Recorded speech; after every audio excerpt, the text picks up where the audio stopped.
Ladies and gentlemen of the crypto space, we're live on a Monday, August 28th at 11:36 in the morning.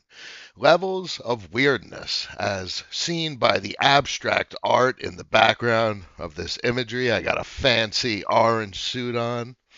There's a lot of weirdness going on. We're going to look at some data that hopefully gives us some insight into how weird things are. And we'll provide some context. We'll give some sort of eh, analysis to a degree, some conjecture, some speculation on what it might mean. But the data speaks for itself. Let's take a peek. So, this is obviously not a chart that most people look at. Many people look at, actual price points, and this is more akin candlestick pattern that everyone looks at. I like to look at time weighted average prices. You can look at the volume weighted average prices. That's a hot chart that a lot of traditional finance folks look at. I look at the T-Web, but the price chart is a lot of noise, even on a 3 month interval where one candle occurs every 3 months. We could zoom in and inspect on a shorter time frame. Time frames each give different perspective, and I find the longest of time frames most interesting with regard to where we are potentially in long-term trends, not short-term. I'm not interested in today. I'm interested in 6 months from now. I'm interested in a year from now at what things are likely doing with regard to trajectory, directionality. And it just so happens on the 4 hour chart, this looks pretty interesting. But that's besides the point. Let's zoom out to the 3 month on Bitcoin from a price point perspective. And we'll notice the TWAP drawn behind. Can't miss it. It's the only moving average on the plotted on this chart right now. And we're below it. So from a dollar price point perspective, it's quite obvious. On average, we are below the prevailing trend price. And if this directionality is to continue, buying below the trend price is an opportunistic time to buy because on average you will have a mean regression to the average periodically. So if you find yourself below the average trend price from a 6 month time horizon perspective, you're lucky. And that is an opportunity to accumulate with reasonable position size, accumulate accordingly. Other rules apply, separate conversation unto itself. But you see the price down at 17, 16, 15. You're still overwhelmingly in an uptrend. The structure does not break to the downside if you see a candle here. If anything, it's going horizontal. From a 6 month candle perspective, previous 6 months was down at 16,000. That was obviously our most recent bottom that many folks on crypto Twitter that are looking at shorter time frames are interested in. That's our local bottom with 2022, FTX, all the crap that played out over that year. And that is one, two single candles on this chart. So putting things in that large, long-term perspective really changes things a bit. It would take 2, 3 years to start to see a downtrend emerge with regard to this directionality. So for what it's worth, on average, below this trend is a good time to accumulate with reasonable position size. Now, there's obviously increasing volatility as you go to shorter time frames. That's the monthly. So you can see obviously the volatility. There's peaks and troughs present in this chart. On the 3 month, there's basically no peaks and troughs. It's just a general uptrend in perpetuity pointing to the moon. So what this means is if you buy below this trend, on average, in 3 months, you will be at a higher price point. And then on the 6-month chart, on average, if you buy below this trend, which there was a blip back here in 2020 where it went below the 6-month time weighted average price. The odds of being able to buy here, you would require a significant liquidity event. You would need a forced selling of the kind that didn't even occur in 2020. Now, maybe in earlier times we didn't have enough data back then for the TWAP to draw, but post 2018 is recent history, and it's a very different market post 2018 compared to the earlier points in time on this chart. So this is a reasonable observation and consideration from where we are.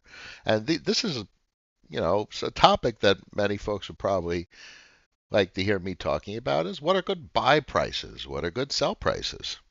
Now, obviously, thinking about it from a bull market perspective, 2021, July 2021, everything was pretty hot. And then it came crashing down. So look how deviated 70,000 we were from the 6-month time weighted average price, which was about 11,000 and change back then. Do not buy. Deviated from the average price to the upside to that degree. There was no buying opportunity if you were max prudent and max rational. Now, you could go down to the 3-month, 2021, and there was a little bit of opportunity. January of 20, which is obviously 2 months before everything started to fall apart for a brief period of time until interventionists suppressed the volatility. So there's been a couple of buying opportunities. Down at 16 was a significant number below the time weighted average price. So 16 from this perspective was reasonable to acquire a bit of position size. And even right now is decent to acquire a bit of position size, albeit we still have to see it print a higher low as compared to what we saw in 2022. Let's zoom in on the monthly, and you're going to have a tremendous amount of moving averages, peaks and troughs, and this is much harder to read as compared to the longer term time frames. For my comfort, the 3-month is considerable. The 6-month is a time horizon that I've grown to appreciate significantly over the last months, especially while inspecting dollar behavior. That dollar behavior in that 103 line is quite remarkable. If you zoom in to the 3-month, no, it's the weekly. I want to see the weekly 50 SMA hold on the dollar. So we're not going to digress. I'm going to get back to Bitcoin, but it's just me highlighting here time horizons and averages of price points on time horizons because markets tend to move in trends and flows and waves and cycles of ups and downs. Nothing goes in one direction forever. So that does present some complexity with regard to what we've inspected on the Bitcoin chart, albeit maybe that is the case because you surely have your appreciation and depreciation, your cyclicality and price point, which is the significance that maybe I'm trying to highlight with regard to the average price. The average price peers through the cyclicality of price point. It smooths out the abnormalities. It normalizes things such that you're able to peer through the bullshit. Let's take a look at Bitcoin in a couple of different denominations because most people that follow me are from the States. There's obviously a lot of folks internationally, and obviously you could go through the gamut of looking at Bitcoin denominated in varying currency units. But interesting currency units are not necessarily fiat currency units issued by sovereign nations, but actual raw materials. How about the raw materials that are actually used to create Bitcoin, which is predominantly in the United States, natural gas, coal, and uranium. And 20% right now is renewables, which I don't really know how to quantify in a graph because they're not consumed. They're non-consumables. They're renewables. So natural gas, coal, and uranium are consumables. And this is quite interesting. From a natural gas perspective, I'd like to peer through the madness. We'll go directly to my preferred perspective. We'll go to the 3 month to get a little bit of granularity. We'll notice basically a flat line. And that's quite interesting. So what I'm looking at down here is natural gas, the top one, coal. This is coal. I'm sorry. This is coal in the top one, natural gas the second one, uranium the third one, and dollar supply for the fourth one. So we'll get some perspective here. So natural gas, this is coal. Coal flatlined. What does that mean? So historically, there was a nice uptrend from a 3 month perspective. And since 2022, January 2022, there has been no appreciation. Ultimately, this indicates this is a unique time period compared to historic time periods for Bitcoin. Relatively short time frame to consider, the 2010s, but nonetheless, the period that we're in since January of 2022 is very noticeably different as compared to the earlier time frames.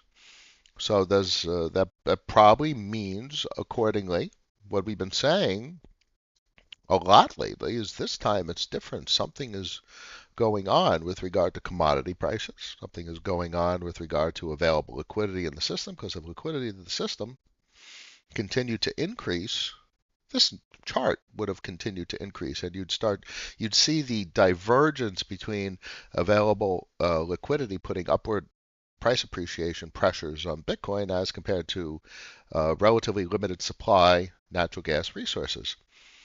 So obviously all of this maybe reduces to net liquidity in the system has flatlined, allowing energy prices to become more aligned with the price of Bitcoin. Energy prices are able to catch up, so to speak.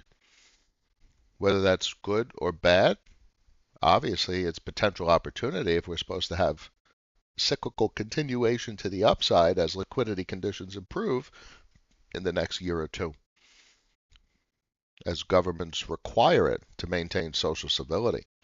So let's look at natural gas. Interestingly, barely any blip from a peak. Certainly no troughs, but this has continued its upward trajectory. Natural gas is about 20%. Natural gas is 40% of U.S. domestic energy production. Maybe that means something from a percentage standpoint, because coal and uranium are 20% respectively. Notice from a uranium perspective, it looks exactly like coal, basically flatline. Maybe natural gas is the most volatile, and it's right now in a trough because it obviously peaked and it was pretty insane what was going on in Europe. And obviously demand fell over because of cyclicality, seasonal cyclicality, but also other factors. Point being, this upward trajectory looks to be in a continuation. Uh, you can see the line right there. It's pretty remarkable. I mean, that thing's just straight. That's a straight line. I haven't looked at this for, you still get the volatility. But here, look at relative to coal. Look at this line relative to coal. Denominated in coal, Bitcoin has gone nowhere since October of 2017 on the 3 month chart. And if you zoom out to the 6 month chart, July of 17, January of 19, and you barely had a blip above this ceiling. And a significant move below the price of coal throughout 2022. So this might have been a significant retracement, mean regression, and we're quite above the 6 month moving average denominated in coal. Let's go over to the 3 month. So we're below the 3 month moving average. So this is an interesting time period depending on the availability of these materials, because the availability of these materials and the price of these materials play a very significant role in the mining industry. This plays directly into capacity for Bitcoin miners to have a profitable balance sheet. Because at the end of the day, Bitcoin miners are a dollar business. They have little interest in Bitcoin. Maybe they hold it on the balance sheet according to what Michael Saylor describes in his uh, corporate manifestos. Um, but ultimately, they have a capex requirement, an opex requirement, operating expenses, including fuel costs. And they're paying electricity, so the electric company is taking a cut, so on and so forth. But ultimately, it reduces to the cost of these input fuels and obviously wages as well. And depending like what Tether's doing, Tether adds Bitcoin to the balance sheet. So that's from profits. Profits and balance sheet composition with regard to how profits are stored, savings are stored is another story. But ultimately, it's a traditional corporation where you are buying $10 worth of fuel, electricity, and creating $15 worth of product, and you sell that product, making a $5 profit. That's what Bitcoin mining is. Has to be because of the capex and opex requirements. If you go over to uranium, significantly below the price of uranium on the 3-month time weighted average price, which is pretty interesting. I guess the question is, this goes back to like stock to flow and what Plan B always talks about, the cyclicality and the big run, and what the macroeconomists nowadays talk about with regard to cyclical liquidity and the requirement to maintain a functional sovereign balance sheet at the U.S. level, balance of payments, so on and so forth. Liquidity conditions will increase and you get these large impulses up. It has been talked about that the impulse in 2021 was relatively small compared to the impulses in 2012 and 2015. And that's very visible here, even uranium denominated. But you see that obviously coal denominated. One was large, diminishing return in the 15 to 17 run, and significantly less returns in 19 to 21. Natural gas, you see it as well. Nice run, less of a run, and much less of a run, diminishing returns. And now a lower low, which puts us comparable to maybe April 2019 if we are to see a higher high heading into the next iteration of the liquidity cycle.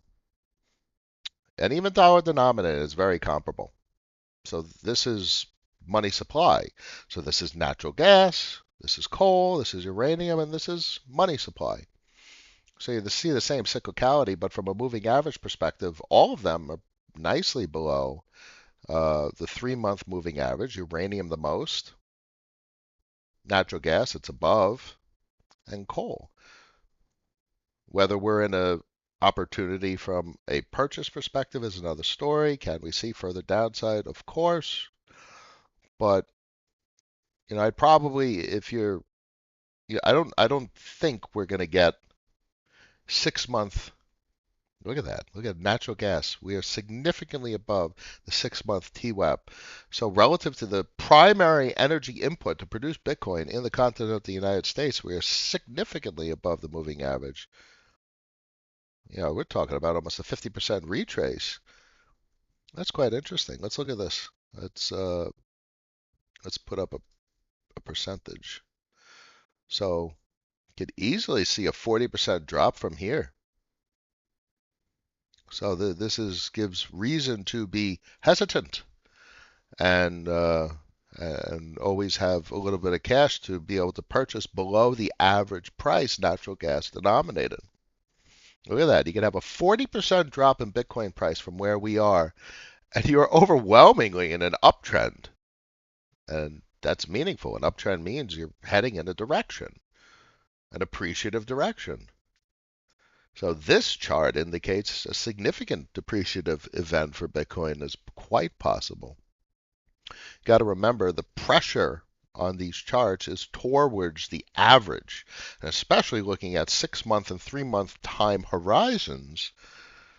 That's a little bit more meaningful than looking at the weekly, the daily, or the hourlies. Uranium below. All right, so even coal, you could have a significant depreciation from where we are. Price range. Talk about a 20% drop just to get to the average price. And then you run below a little bit, 30%, and you'd still be in a decent uptrend. And unless that holds for 1 year, 2 years, would you see a change in the directionality of the average price? Let's turn it off. It would take, you'd have to go down. You'd have to have a lower price point, coal denominated than 2021 to start to pull this average price down to a significant degree. Anyway, let's go back to Bitcoin dollar denominated and put on the price point. And this is the chart that most people are comfortable with. So the whole point of today's stream is to indicate, the relative nature of all pricing. And it's not just dollars. And you can't get accustomed to looking at things in dollar terms, and it doesn't give you the ultimate perspective on things. In fact, it gives you the antithesis of the ultimate perspective. It gives you a myopic perspective. It's too focused on something that's not necessarily the most significant as the rest of the world. And the rest of the world operates in varying currency denominations. But guess what? The rest of the world operates in coal, natural gas, and uranium. So maybe those are the more interesting perspectives to consider. I would say predominantly natural gas is the most interesting, and in that regard, look, we are actually, this is quite concerning. We are the most deviated. We are just as deviated from the moving average as we were in 2021, which was literally the most recent bull cycle, the bullish period for Bitcoin's price point. We literally retraced the entire move down. Look at that. We retraced the entire move down of Bitcoin back to highs. Obviously not the blow off top, which was like just wild, but the average price. Bitcoin is basically the same price it was for a good period of time in first half of 2022. Second half of 2021, first half of 2021, and second half of 2020. It's the same average price region, give or take 10, 15%. All this insane volatility considered. That's peering through the bullshit. Hope that helps give a slightly different perspective than, you got to set to outperform inflation, you got to save. No, there could be significant depreciative events, and it doesn't matter what they're doing with the currency. It matters what energy prices are, and it's not going to outperform saving in fiat currencies. In fact, fiat currencies would significantly outperform in that regard. Can't be so hateful of sovereign currency units that it distracts you from actually seeing an asset for what it is. And the most important thing to understand of all assets is they operate cyclically. These are like waves that go up and down with peaks and troughs. So don't get blinded by emotions, and certainly don't get blinded by hyperbole, which is common of crypto Twitter influencers, and especially folks that subscribe to just Bitcoin only. Killis is in the house. Shisk is in the house. Sir Joe present. Dan, DeFi advisor. Paul DePetro's in the house. James, morning cap. Hero, I had the light bulb moment on what they were building. Hero's a big deal from a federation narrative perspective. Obviously, Solana is a microscopic ecosystem compared to mainnet, the primary emerging market.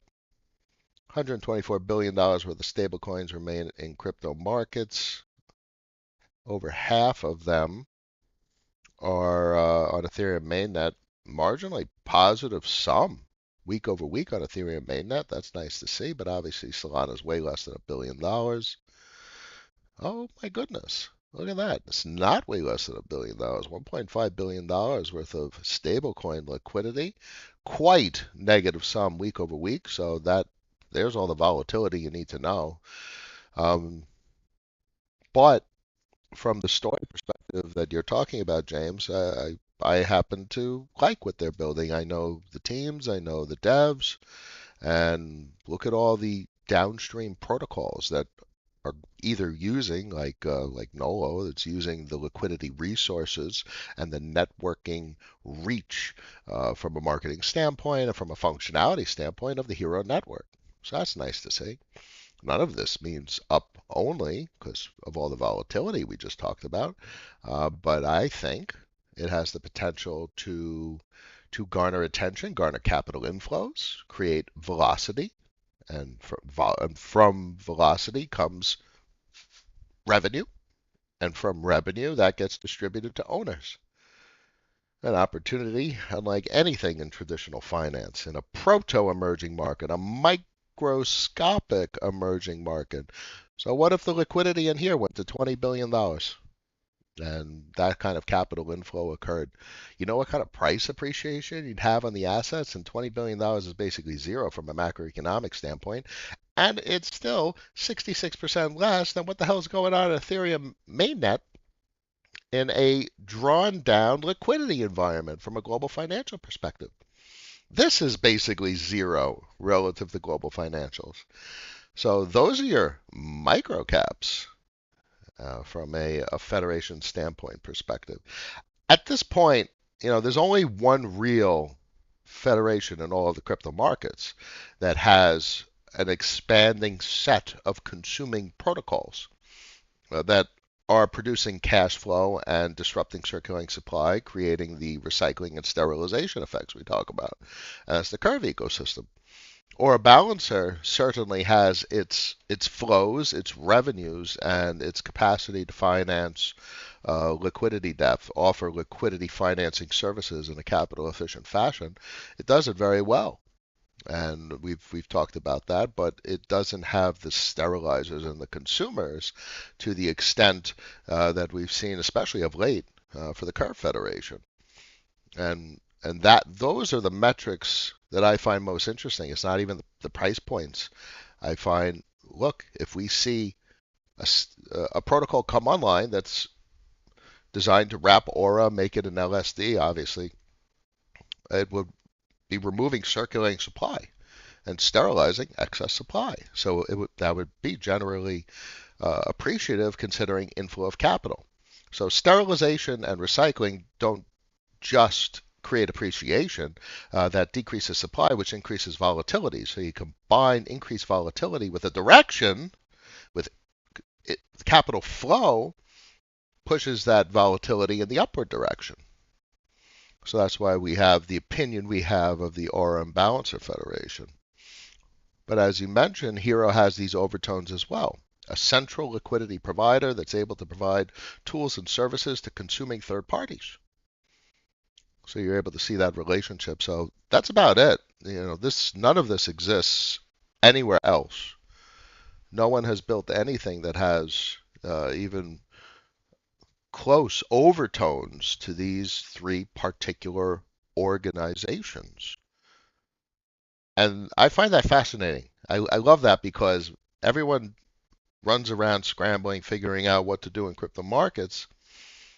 And everything we just talked about in the last 5 minutes reduces the interesting shit to three. Then three. That's it. And then obviously you could dig in granularly what kind of opportunities are available within each of those federation categories or groups of protocols and systems. And that's a whole nother story. But three, you know, where stuff like money markets fit in, they're really go it alone. It's not like Aave has a significant amount of partnerships and consumers and integration, so on and so forth. Um, so it brings a different tone with regard to where these puzzle pieces fit in the grand scheme of things, especially heading into the future with increasingly revived liquidity conditions. Second set, Mays, good morning. Able to catch a live stream, a pleasure. Trevor, we are still here. I mean, where are we going? I mean, that's what I love about this. I find it fascinating to stay when everyone is so disappointed and forced to leave, and they're not growing, they're not finding their comfort zone, finding what it takes to understand these systems and why they are quite extraordinary. Depreciation is certainly not the sole indicator for failure. Nothing about these federations and the cyclicality of flows and the demand. Look at how much convex has been locked recently and how much curve has been locked recently. Tremendous amount of demand. So the depreciation isn't indicative of those units, those currency units being recycled. They're very much being recycled. There's a tremendous amount of demand for them. So the price point is quite far from conclusive with regard to the invalidation of these systems actually having staying power, survivability characteristics. They certainly don't invalidate, depreciation certainly doesn't invalidate the effect that these systems have on the market. I mean, Curve and Aura, and they clearly create velocity because they offer yield. Yield and incentives create activity. So they're critical components of these financial markets. The world operates on incentives. You go to work because you're incentivized to go to work.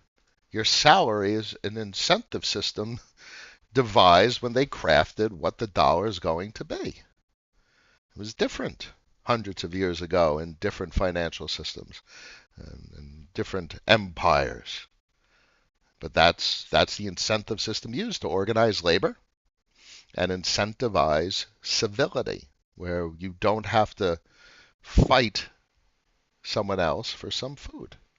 You get the, all right, here, I'll give you this so I don't have to fight you for food. So these systems that we're engaging with are the most recent iterations and the culminations of all that past experience on how to organize behavior, to drive the uh, repeat interaction. And that is really the cyclicality of flows. Capital flows over here, it flows back over here, and it cycles.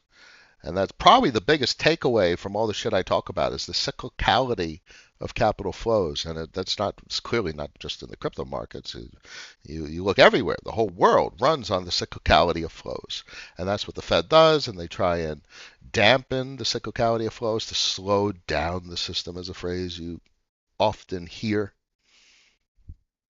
And credit's a big part of that. Anyway, we're not going to go all the way into that money talk right now. Juan still surviving. Much a pleasure. Matlet, the CRV USD quite launched, and it's quite extraordinary. You haven't been here in a bit. Let's pull up some of the Dune monitors. So where are we at?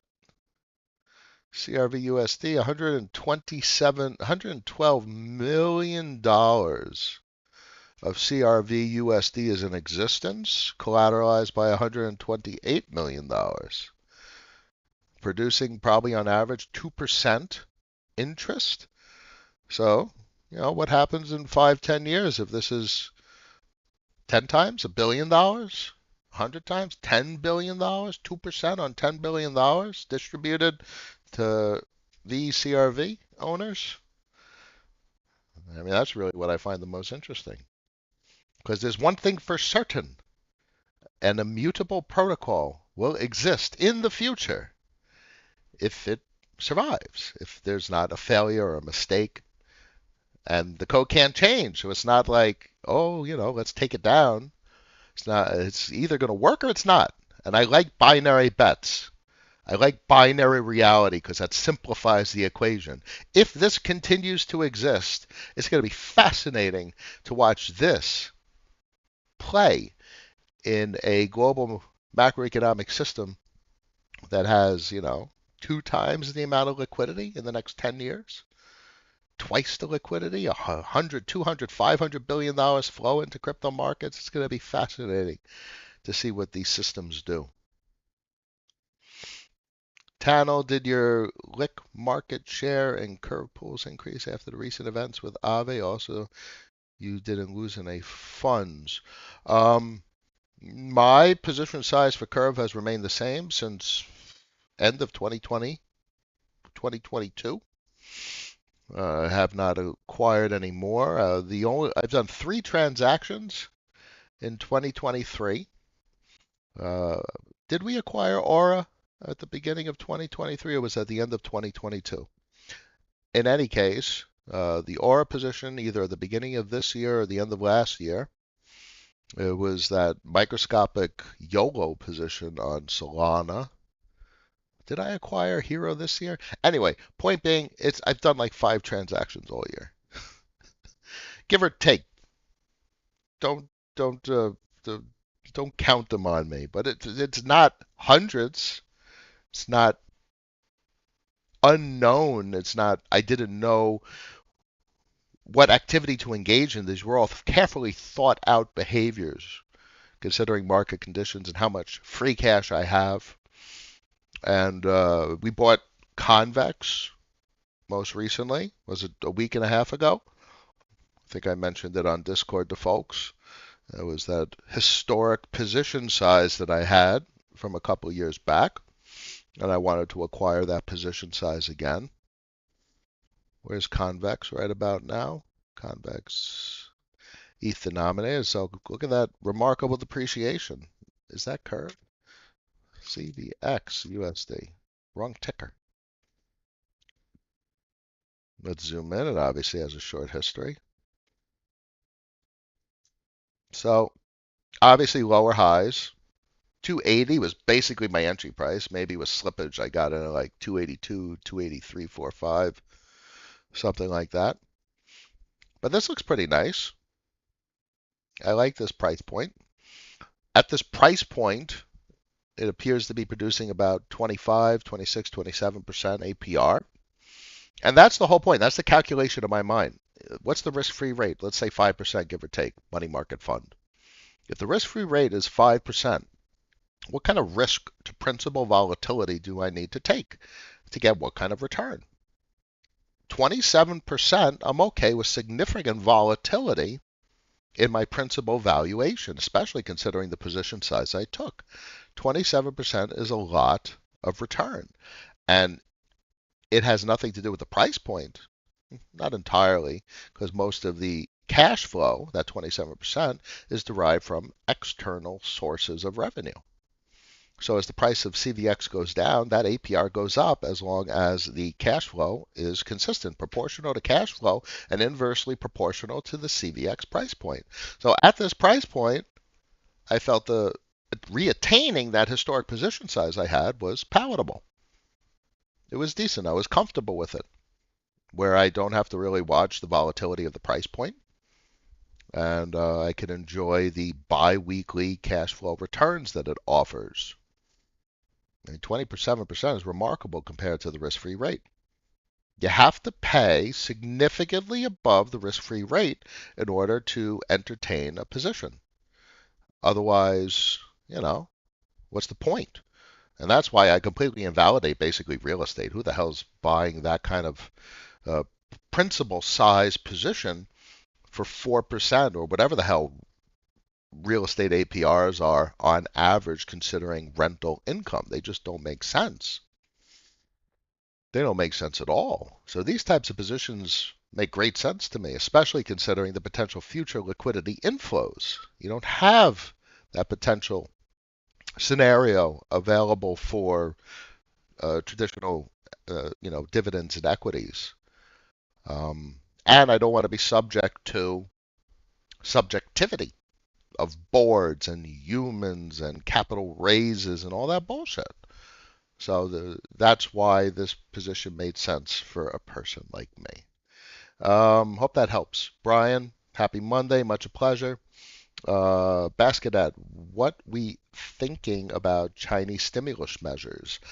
So Mike, how mentions it very nicely, much better than I could ever talk about. But overall, they are essentially doing what we've seen many central banks do in times of deflationary pressure, where capital can be destroyed because of insolvency or just failure to pay back debt. Capital destruction has been papered over significantly. So if velocity goes down in the Chinese market, they chop the fees, chop the taxes. They force their state-controlled banks to add buy pressure to the markets. So clearly that's all artificial. But that's the biggest takeaway, is to not jump into being angry about controlled markets. Um, you can be, and I am to a degree, but at least you want to understand it and navigate it accordingly. This global financial system is an entirely managed liquidity environment. It reminds me of Yellen once saying, there will never be another financial crisis in our lifetime because they'll paper over all the capital destruction. A managed liquidity environment, a suppressed volatility environment. And there may come a point in time where they're not able to control it, but in that instance, social civility will dissolve. So, from a sovereign perspective, a government perspective globally, their primary role is to finance social civility, which basically means keep the system running, which basically means people have a job to go to, maximum employment as per the Fed, and people are not acting irrationally or increasingly violent because they don't have a capacity to access the resources they need to not act out and lash out. So of late, at the margins, people are becoming more aware of these systems of control. And that's all a currency system is. It's a system of control and organization and pacification. And that's where the whole Bitcoin maximalist narrative comes from. And maybe that's a bad thing or a good thing, but that's a philosophical conversation to be had. But it's certainly a bad thing uh, to think there's a solution. And I know for a fact Bitcoin is far from a solution. It's a solution to many things, but it's not a solution to maintaining social order and maintaining social civility and reducing violence. That it doesn't fix anything in that regard.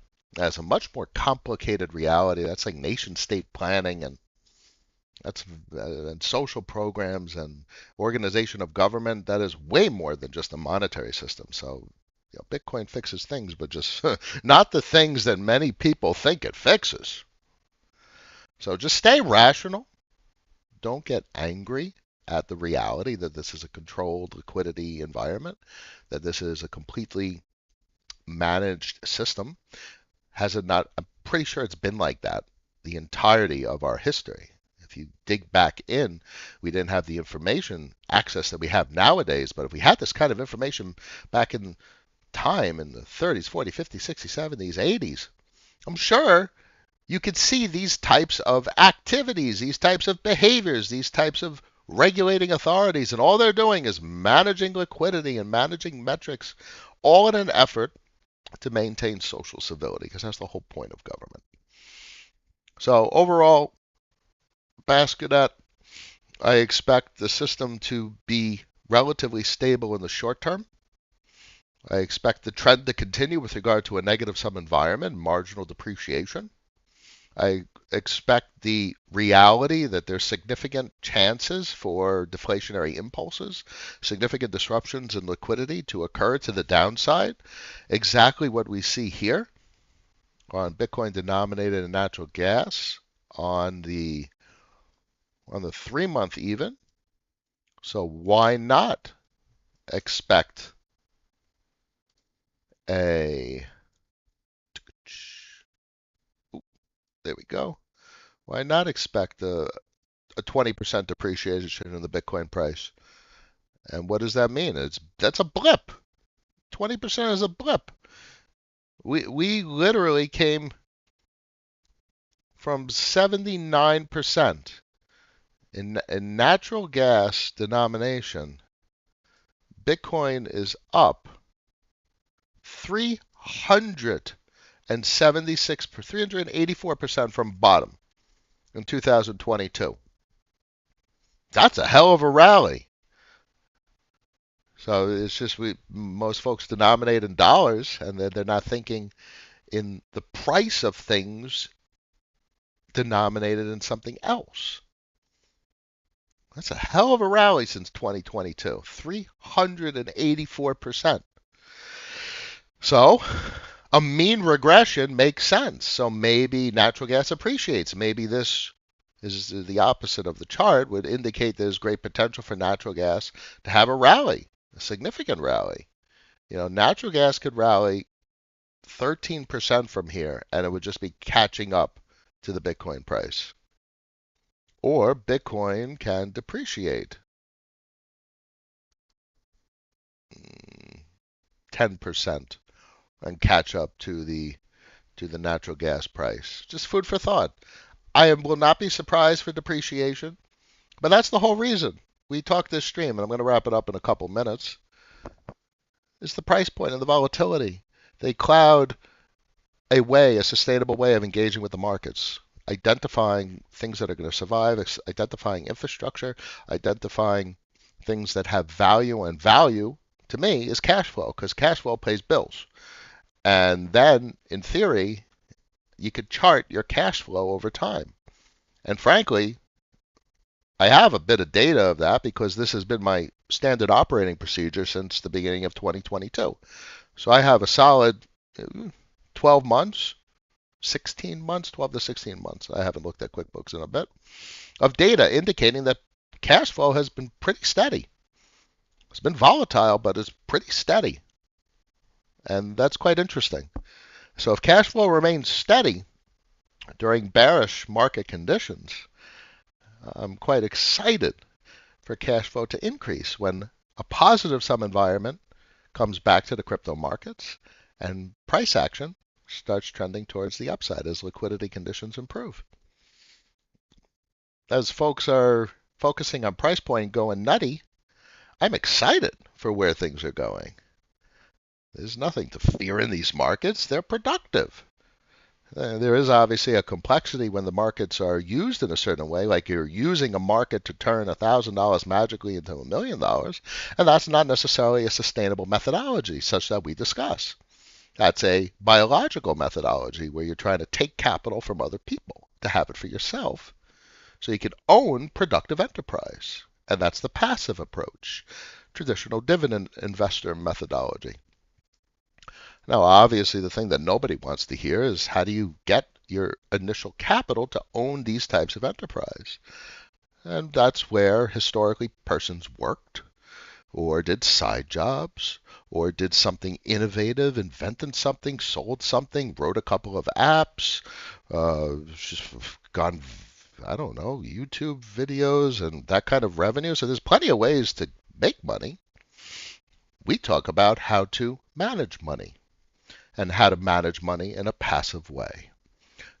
Don't get me wrong, when bullish conditions return and we have a positive sum environment and it gets crazy and degenerate, we'll talk here where there's technical analysis that clearly shows capital gains opportunity. We're not gonna say no to free money when something has a ridiculous ascending triangle and it's been building for 3 months, and when it pops, it has a measured move of 100%. Oh, come on. So we'll have plenty of fun. So thank you all for sticking around and surviving. I hope these stories provide you comfort and reassurance that there's better ways to engage with markets, more sustainable methodologies, and, in general, you don't have to run around frantically. Let's wrap it up. Monday, August 28, 12:25 p.m. Thank you, everyone, for joining. Tell everyone to subscribe. 28 people left in the stream towards the end. That's awesome. 17 likes. Hit that thumbs up button. In the description below is a link to Discord, the most rational community in the entire crypto space. I appreciate everyone that is surviving in there together. I will see you again later this week. Peace.